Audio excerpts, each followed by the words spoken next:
Hello everyone, welcome to Study Biology with Jisha. Today I'm going to discuss about CBSE evaluation 2020. How was the evaluation? What are the common mistakes? What are the suggestions for the next board goers of 2020-21? Hope you love the video and use it in your day-to-day life so that you will be well benefited in your boards. Thank you. Happy video viewing. Hello everyone, welcome to Study Biology with Jisha. So today, as I have told you, I will be discussing about the CBSE evaluation. So we are going to discuss about CBSE evaluation in detail. So let's start and not waste our time. The first phase of the CBSE evaluation was at the center. So all the evaluators were given letters and we had gone to our designated centers where we had a head examiner where we were decided and we discussed about all the marking schemes of the answers and the questions were thoroughly discussed with a lot of time taking in that. We had mock evaluation also, and after that we have started the evaluation at the center. So center में जो evaluation होता है उसका ये फ़ायदा है कि उसमें हमारे पास एक हेड एग्जामिनर रहते हैं. जो हेड एग्जामिनर का काम ये है कि वो पूरे एग्जामिनेशन का जो इवैल्यूएशन जो प्रोसेस है वो उसको मॉनिटर करते हैं. उनके अंडर में होते हैं बहुत सारे असिस्टेंट हेड एग्जामिनर्स और असिस्टेंट हेड एग्जामिनर्स के अंडर में होते हैं हम लोग जैसे इवैल्यूएटर्स. और इवैल्यूएटर्स का जो भी हम लोग जो भी कॉपीज़ इवैल्यूएट कर रहे हैं उसका रीचेकिंग जो काम है, उसका वेरिफिकेशन का जो काम है वो असिस्टेंट हेड एग्जामिनर्स करते हैं. फिर उसके बाद वो फिर से चेक होता है हेड एग्जामिनर के द्वारा. And after all this is over we again have a group of coordinators जो कि हमारे जो पोस्टिंग ऑफ मार्क्स हैं, हमारे जो काउंटिंग मिस्टेक्स हैं उसको दोबारा से देखते हैं. और ये पूरा प्रोसेस जो है बहुत ही स्मूथली चलता है. टाइम टेकिंग प्रोसेस है ऑफ कोर्स, बट ये पूरा ऐसे डिज़ाइन किया हुआ है कि जो कैंडिडेट है उसको 100% रिज़ल्ट मिले, उसने जो अटेम्प्ट किया है उसको उसकी तरह से पूरी जजमेंट मिले. तो that is why this kind of setup is being given by CBSE. तो अब स्टार्ट हो गया हमारा सेकेंड फेज़ इवैल्यूएशन. ये जो सेकेंड फेज़ का इवैल्यूएशन है वो स्टार्ट हुआ किससे ना, वो स्टार्ट हुआ जब हो गया लॉकडाउन कोरोना वायरस कोविड-19 के वजह से. तो हम लोग क्या हो गए ना, हमारा जो कॉपी चेकिंग का जो डेट था वो बंद हो गया. We were in our homes for the last 2 months. फिर ये आया गवर्नमेंट ऑफ इंडिया से कि जो भी कॉपीज़ हैं क्लास 10 के CBSE के वो इवैल्यूएटर्स के घर में पहुंचाया जाएगा और इवैल्यूएशन होगा घर पे. तो हो गया ये काम बहुत इजी, क्योंकि ऑलरेडी साइंस के लिए बहुत इजी था क्योंकि ऑलरेडी हमारा फर्स्ट फेज़ जो इवैल्यूएशन था वो स्टार्ट हो गया था. तो हम लोग ऑलरेडी हमारे जो हेड एग्जामिनर्स थे वो कॉपीज़ को सॉर्ट करके रखे हुए थे. तो ईज़िली वो हम लोगों के पास कॉपीज़ लाके पहुंचा तो दिए. बट ये जो सेकेंड फेज़ जो इवैल्यूएशन था वो second phase evaluation first phase evaluation के जैसा सिस्टमैटिक नहीं होता, क्योंकि उसमें जितने सारे लोग इन्वॉल्व थे, हेड एग्जामिनर था, we had assistant head examiners, we had a bunch of coordinators. ये कोई नहीं था कौन था? सिर्फ एक इवैल्यूएटर जो इवैल्यूएटर की कॉपी भी चेक करेगा, उसको वेरीफाई करेगा, उसको कोऑर्डिनेट करेगा. जितना अच्छे से वो उस कॉपी को जज करेगा और उस कॉपीज़ का सारे एलिमेंट्स को चेक करेगा वो उस कैंडिडेट के लिए फ़ायदेमंद होगा और वो इवैल्यूएटर को भी सेफ करेगा. क्योंकि एक भी मिस्टेक अगर इवैल्यूएटर का होता है देन वो कैंडिडेट का फ्यूचर का मामला है.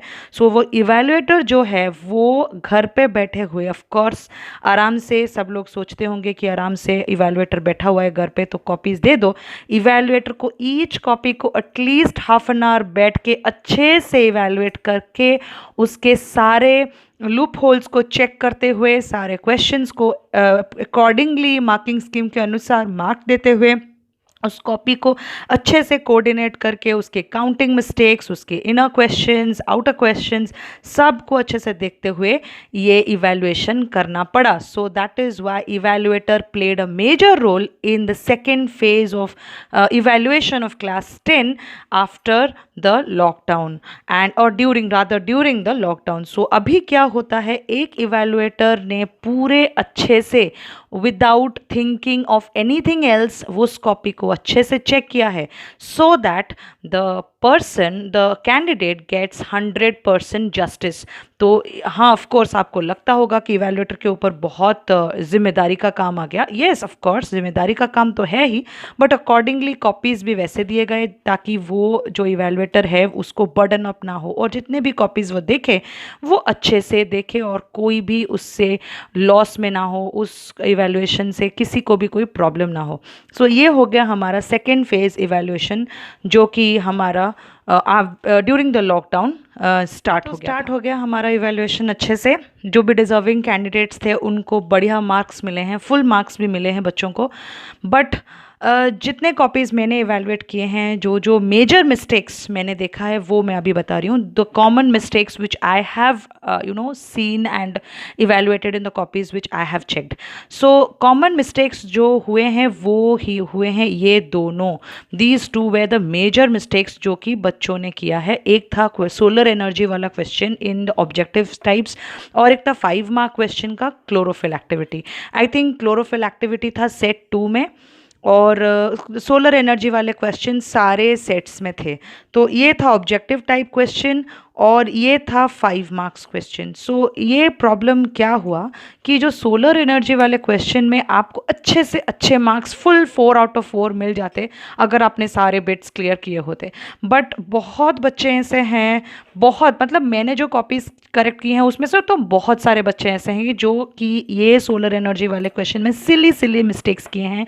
उन्होंने क्वेश्चन को ठीक से पढ़ा नहीं आई थिंक, और उन्होंने वो क्वेश्चन से आंसर एक्सट्रैक्ट करना नहीं ठीक से सोचा। So this was a physics question. So इसलिए हम लोगों का बहुत डिस्कशन हुआ उसके ऊपर कि क्या करें। और बट जो बच्चों ने आंसर्स लिखा है उनको तो फुल मिले हैं। जो जिनको इसमें मार्क्स जिनका डिडक्ट हुआ है उन्होंने बहुत इसको लूजली लिया है वो क्वेश्चन को। ये याद रखिए कि ऑब्जेक्टिव टाइप क्वेश्चंस जो होते हैं वो बहुत इंपॉर्टेंट होते हैं। ऑब्जेक्टिव टाइप क्वेश्चंस का ये महत्व होता है कि आपको वो अच्छे से अच्छे मार्क्स दे सकते हैं। तो आप ऑब्जेक्टिव टाइप क्वेश्चंस पे ज़्यादा ध्यान दीजिए, उसको सॉल्व करते हुए ज़्यादा ध्यान दीजिए। Then comes to chlorophyll activity. Chlorophyll activity वाला क्वेश्चन आई थिंक था सेट 2 में, और वो एक 5 मार्क का क्वेश्चन था। उसमें कोई और भी नहीं था, और उसमें और मतलब कोई ऑप्शन उस क्वेश्चन का था ही नहीं। और बच्चों ने किया है कि इस बार एक्टिविटी बेस्ड क्वेश्चन को अच्छे से नहीं पढ़ा है। Maybe they have not gone through the activities of NCERT book thinking that they are just an activity and they will never come in the exam. Of course it has come. And chlorophyll activity वाले question में points, each point was half mark, and ऐसे count करते हुए 10 points if लिखा है, relevant points 10 लिखा है तो उनको फुल मार्क्स मिले हैं। बट वो बहुत रेयरली हमने देखा है कि फुल मार्क्स किसी को इस क्वेश्चन में मिला है, बिकॉज मुझे जो लगता है कि इस बार बच्चों ने एक्टिविटी बेस्ड क्वेश्चन पे ज़्यादा ध्यान नहीं दिया है। तो इसका मोटा मोटी मैं ये बोल सकती हूँ, if I take this into consideration, कि इस बार बच्चों ने जो क्वेश्चन है 4 मार्क्स का ऑब्जेक्टिव टाइप क्वेश्चन में आता है, जो बिट क्वेश्चन होता है, उसको सीरियसली नहीं लिया है। एंड 5 मार्क्स का एक्टिविटी अच्छा नहीं हुआ है, that means activity based question को ठीक से पढ़ा नहीं है।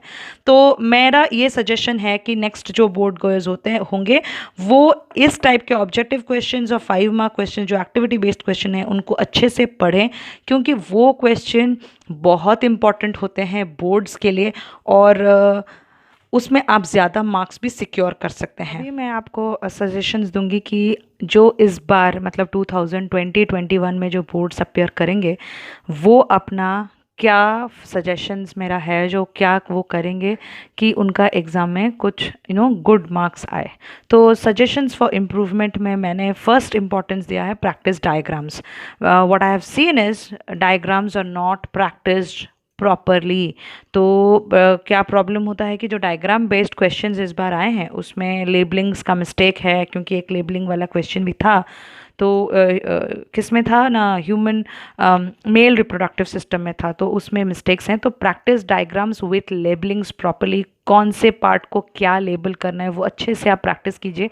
एनसीईआरटी बुक के डायग्राम्स ही प्रैक्टिस कीजिए, बाहर के कोई डायग्राम्स मत प्रैक्टिस कीजिए, वो आपको प्रॉब्लम में डाल सकते हैं। क्योंकि अगर एनसीईआरटी बुक से कोई डायग्राम आ गया और आपको सिर्फ लेबलिंग करना है तो आप अगर प्रैक्टिस नहीं किए होंगे तो आपको प्रॉब्लम हो जाएगा। तो आप प्रैक्टिस कीजिए एनसीईआरटी बुक्स के डायग्राम। मेरा सेकंड जो इम्पॉर्टेंट पॉइंट है, एक्चुअली उसको मैं फर्स्ट में डालना चाहती थी, फिर सोचा कि नहीं, डायग्राम्स उससे भी ज़्यादा इंपॉर्टेंट है, वो है यूज़ लॉकडाउन पीरियड। जो लॉकडाउन अभी चल रहा है, आपके स्कूल्स अराउंड आई थिंक जुलाई तक तो श्योरली बंद है, तो आप इस टाइम को अच्छे से यूज़ कीजिए और पढ़िए, एनसीईआरटी बुक को पढ़िए। इसको अगर आप छोड़ देंगे, ये पीरियड आप अगर ऐसे ही नॉर्मली एंजॉय करके छोड़ देंगे तो आपको बहुत प्रॉब्लम होगा फ्यूचर में, क्योंकि यही जो हॉलीडेज़ होते हैं यही एक पीरियड है जो आप खुद सेल्फ स्टडी कर पाते हैं।